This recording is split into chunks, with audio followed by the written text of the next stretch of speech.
L'aggressione subita dalla vittima fa pensare che fosse una banda o comunque un gruppo che operasse con dei metodi molto violenti e che tentasse di imporre la sua egemonia sul territorio. Lo hanno aggredito con una violenza inaudita perché non gli aveva offerto una sigaretta. Solo un pretesto. Il vero obiettivo della banda di tunisini che il 17 agosto scorso ha massacrato un connazionale a colpi di spranghe e spade era molto più ambizioso. Volevano attraverso minacce, prevaricazioni e pestaggi prendere il controllo dell'Arcella.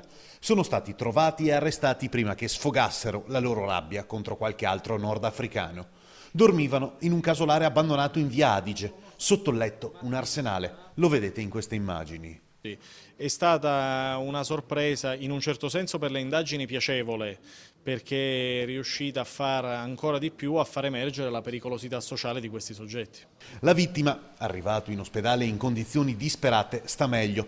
Il suo calvario tra un'operazione e l'altra però non è ancora finito. La vittima a distanza di un mese sta un po' meglio, però chiaramente per sistemare le varie rotture alle articolazioni, alle braccia e le varie lesioni che ha subito, probabilmente ci vorrà qualche altro intervento e sicuramente una buona riabilitazione.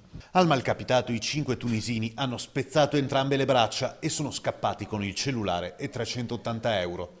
La notizia dell'arresto ha scatenato la reazione dei cittadini. Anche sui nostri social network in tanti hanno voluto commentare una notizia che testimonia, ancora una volta, come una parte della città sia frequentata da soggetti violenti e pericolosi.